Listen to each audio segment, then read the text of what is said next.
Hey everybody, welcome to another Games That Infuriate Me to No End. This is Medal of Honor Underground, which is the follow-up to the original Medal of Honor, although in terms of where it falls in the series chronology, it's technically a prequel to the original Medal of Honor because it tells the story of Manon Baptiste and how she came to work with the OSS and all that. And over the past few weeks, I have been trying to get a review of it done, clearly unsuccessfully given that I've had to delay the video several times. And ultimately I decided, you know what, I have to do something with this. It is driving me up the wall. Therefore, you're getting this Games That Infuriate Me to No End, at least for now. If for whatever reason I ever end up finishing the game, then maybe you'll get a follow-up review, but I very highly doubt that's ever going to happen, because the simple fact of the matter is that Medal of Honor Underground is absolutely miserable to play. Which surprised the hell out of me, given that the original Medal of Honor was not absolutely miserable to play, and I have heard constantly that the game is a significant improvement over the original Medal of Honor, both in terms of comments, in terms of other videos I've seen on the subject, in terms of other reviews I've seen of it, whether it be video reviews or even just text reviews. Doesn't really seem to matter much. Pretty much everybody seems to think that Medal of Honor Underground is a massive improvement over the original game.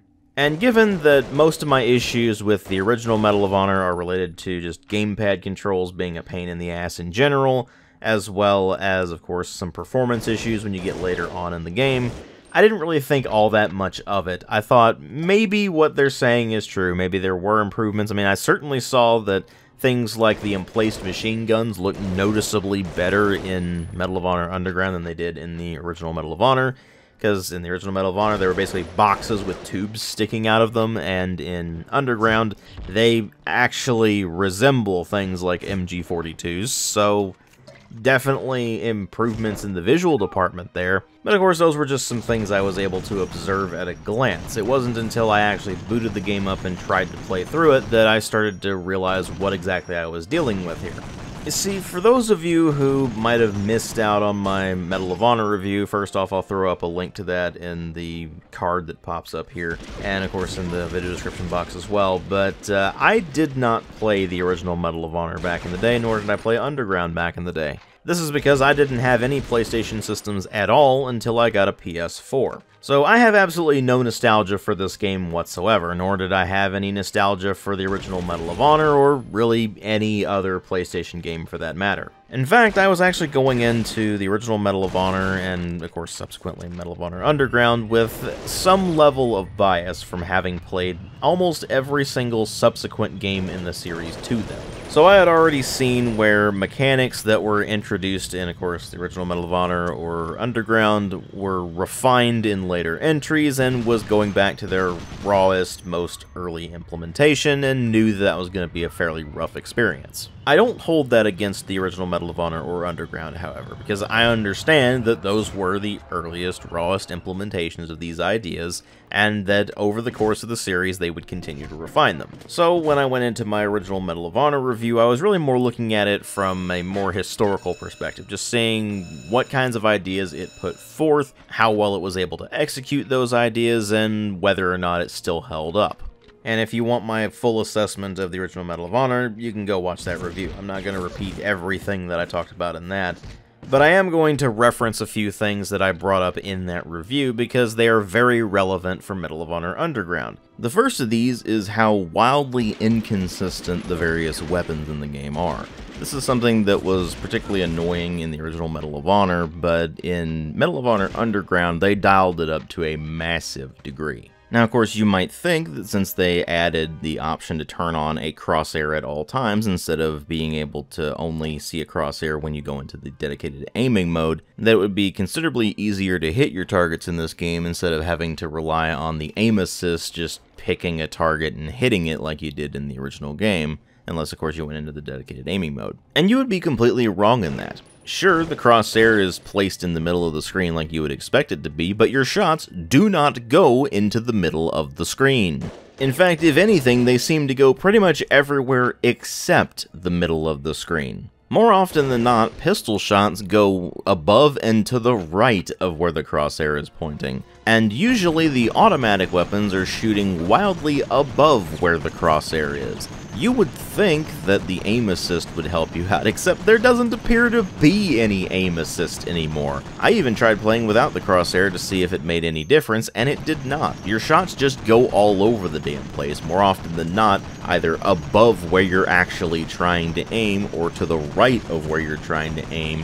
And because all of the weapons use cone of fire mechanics, you can't really readjust your aim on the fly. You just had to keep shooting and hope that your shots hit things. Now sure, if you go into the dedicated aiming mode, then your shots do go somewhat where you're actually aiming, but this complete lack of consistency in the aiming makes the actual shooting mechanics even more frustrating than they already were, by nature of the enemies being total bullet sponges that take a ludicrous number of shots to bring down now for some utterly baffling reason. Now sure, this was also a problem in the original Medal of Honor, where you would start shooting at an enemy and sometimes they'd go down in a single shot, and other times it would take many shots to bring them down. But it's even more inconsistent in Underground, because now, instead of just taking one shot sometimes and many shots sometimes, most of the time, you're having to empty either half your magazine or more from a 30+ round magazine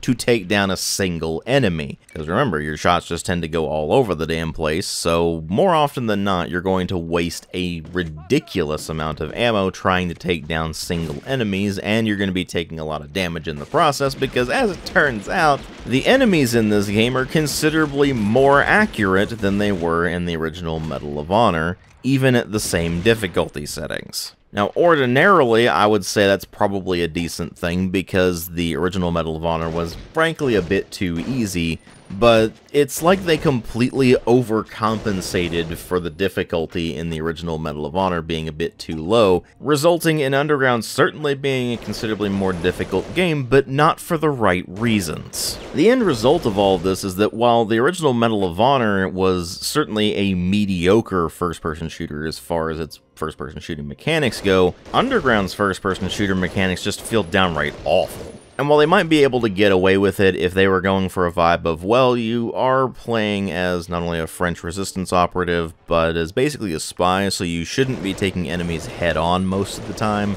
these phenomena occur on every single mission, regardless of whether you're even allowed to be stealthy or not.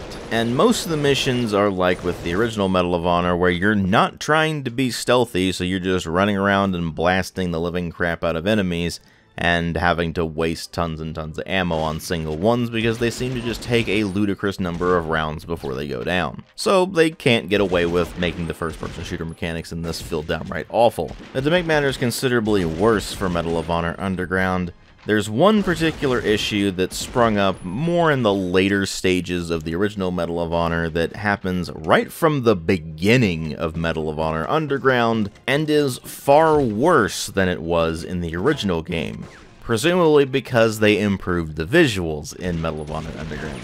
And that would be the frame rate. Medal of Honor Underground has absolutely atrocious performance. And when I say atrocious, I mean that not only does the game not even manage to maintain 30 frames per second most of the time, it doesn't even manage to maintain 20 frames per second most of the time. Whenever there is more than a single enemy or NPC on screen at any given time, it absolutely destroys the frame rate. And since there are quite a lot of instances in this game where you will be going up against 3, 4+ enemies at once, the frame rate degradation gets downright catastrophic. We're talking in the realm of single digits, for extended periods of time, frequently.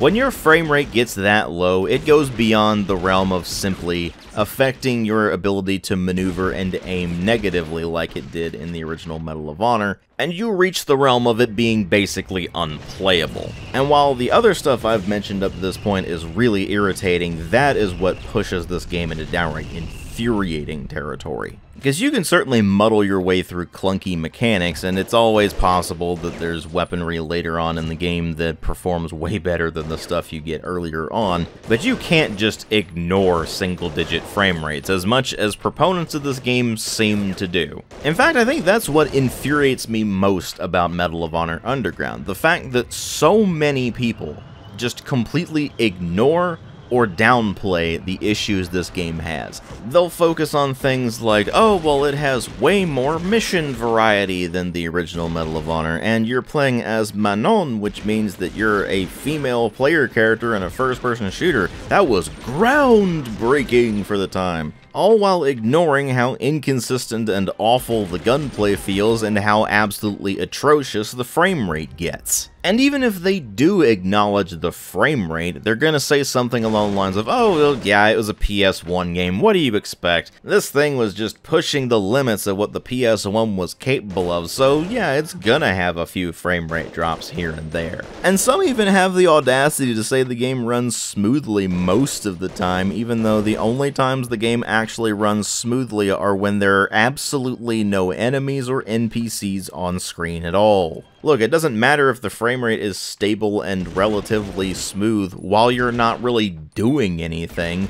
If enemies come on screen and your frame rate just tanks to the point where the game becomes barely playable, then that's a massive issue. These aren't the kinds of issues you can just shrug and say, it was a product of its time on. Especially considering that this game's predecessor ran considerably better than it, and not only did that release the year before Underground did, but Underground released the same year as the PlayStation 2. Hell, it even released only a few days before Time Splitters did. The whole thing just reeks of them trying to squeeze out one last game on the PlayStation 1 so they could get just that tiny bit of extra money before they eventually move full on into developing the next main console entry on the new generation of hardware, or they start making a PC game or something along those lines. And that's more or less what happened. Medal of Honor Underground released without a whole lot of fanfare. It was decently received at the time, but it's only really in hindsight that people have gone goo-goo over it, and I have a feeling that most of that is just fueled by nostalgia at absolute best. Because if you go into the game and look at it more objectively, like what I had to do, considering I don't have nostalgia to go on, you find that Medal of Honor Underground is an attempt at refining and improving stuff from the original Medal of Honor that actually ended up making a lot of the core mechanics worse, and the frame rate problems become so severe that they just become downright unbearable. The thing people tend to forget about that era, however, is that the standards console gamers had for first-person shooters were so low they were basically next to dinosaur bones. As long as the game was even the slightest hint of being playable, it was considered more or less a success, because console first-person shooters up until you got to the PS2, Xbox, and GameCube era either consisted of mediocre to downright awful ports of PC first-person shooters like Doom, Quake, Duke Nukem, etc., or if they were console exclusive, were plagued by god-awful controls and often severe performance problems. Hence people finding the original Halo to be such a big deal when it came out, because it was one of the earlier examples of a console-exclusive first-person shooter that wasn't plagued with terrible controls or serious performance problems. It actually works properly from start to finish, which is far more than you can say for pretty much any console-exclusive first-person shooter prior to it. Even the ones that are remembered fondly, like of course Medal of Honor and Medal of Honor Underground, but also stuff like GoldenEye 64, Perfect Dark, and to a somewhat lesser extent the Turok series, were all plagued with severe performance issues and really clunky and awkward controls. Since nobody really knew how to make a 3D first-person shooter work on console, they just tried whatever they thought would work, and some of it worked out okay, and some of it didn't work out so well. And funnily enough, even when games arrived that actually did have decent control schemes, like Alien Resurrection, they ended up being reviewed unfavorably because people had been getting used to incredibly crappy control schemes, like moving forward and backward and turning left and right with the left stick, and looking up and down and strafing left and right with the right stick. I mean, hell, the PlayStation controller was weird enough that when you go into a bunch of PS2 games that are either first or third person shooters, you find that R1, which is your right shoulder button, is actually your fire button, and more often than not, there's no way to change it to R2, which is more like the trigger type button. I know a lot of people who only got into gaming since the PS3 and Xbox 360 generation will look at that kind of thing and go, what the hell were they thinking? But that's just how things were when they were still trying to figure out how to make first and third person shooters work decently on console. And because console gamers generally didn't have access to any gaming hardware other than a single console, they generally didn't know any better. They just got used to the way things were on their given system, and no matter how crappy those games actually were, no matter how badly they performed, no matter how crappy the controls were, they just put up with it because what else were they going to play? It's kind of like those of us who went through the Atari 2600 phase can go back and appreciate a lot of those old Atari games, but anybody who's going into them from a more modern perspective will look at how ridiculously primitive they are and say, well, why the hell would anyone play this? Well, because we didn't really have anything else. You either worked with what you had and found ways to enjoy it, or you just didn't play video games. That's just not really the case anymore. These days, it is incredibly easy to find out whether a game is at least halfway decent or not. You can just go online and see if people are reporting serious performance issues, serious control issues, glitches, etc. You can look up videos by more neutral content creators instead of just publications and just the publishing arm of the company to get a much better idea of how the game actually plays than just what the marketing material tells you. And even if a game does have technical problems, then there's a pretty decent chance that those technical problems will be fixed over time with patches. We didn't have any of that kind of stuff back in the day. There just wasn't a lot of video game information that was readily accessible. If you wanted to know something about a video game, then you basically had three ways of learning about it. You either had to read about it in a magazine, and that only gives you a very limited picture of what it's about. You had to learn about it from your friends by word of mouth, or you just had to play it yourself. So I certainly don't fault console gamers of that era for having far lower standards for first-person shooters than PC gamers did. They just didn't necessarily know any better. It wasn't really their fault, but it does color their perception of what the games were actually like. A lot of people don't actually remember just how poorly these games ran or how clunky the controls were because they just got used to it. And because they got used to it, and it's been so long since they originally played these games, they have a ton of nostalgia for these games, and they're willing to shrug off such fundamental, serious problems as basically unplayably low frame rates because, well, they liked it back in the day. It didn't really matter that the game ran like crap for them. It was what they had, and they just enjoyed playing it because it was a video game. They might have played multiplayer with their friends or their family and have a lot of fond memories of that. And they're willing to just completely shrug off all the bad stuff because those nuggets of fun and nostalgia are enough to carry it for them. And that's all well and good for people who have nostalgia for these games, but it does absolutely nothing for anybody who doesn't have nostalgia for the games. And as far as I'm concerned, a review does not exist to validate your pre-existing opinions about something. It does not exist to just be a nostalgia trip for you. It exists to assess the quality of the game in question and provide a recommendation to the audience as to whether they should give the game a try or not. And while I certainly cannot in good conscience refer to this video as a review, because in terms of what I consider a review, you need to have finished the game first, and I have not finished Medal of Honor Underground, therefore this video is not a full review even though there is critical assessment in it. I can say that if you don't already have nostalgia for Medal of Honor Underground because you played it back in the day, don't bother tracking down a copy unless you just want to have one in your collection and don't really care about actually playing it or not. If you're looking for a PlayStation Medal of Honor game to actually play, then the original Medal of Honor is playable from start to finish. It does have performance issues and it does have some clunky controls, but it does work from start to finish, and it's not until you get pretty late in the game to where you really start running into those performance issues, so you can get through most of it without much fuss.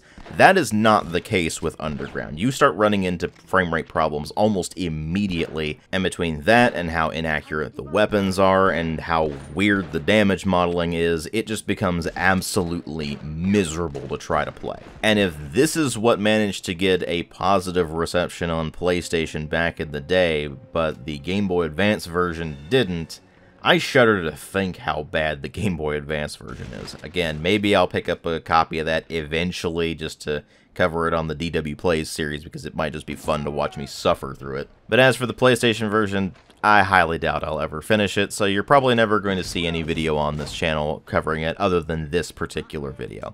Sorry if you wanted a full review of it, but sometimes reality is really disappointing, and in this particular case, honestly, I feel like I've been lied to about Medal of Honor Underground over the years. I know that proponents of the game probably weren't making a conscious effort to lie about it, they probably didn't have any kind of malice behind it, but they were just letting nostalgia blind them to the truth of what this game actually is like to play, because they remember it being really fun, and even if they're going back to it and playing it after many years, they have nostalgia for it, so they're just willing to overlook the problems anyway. But memory can be a funny and fickle thing, which is why it's really important to acknowledge your nostalgic biases whenever you're making any kind of assessment of something.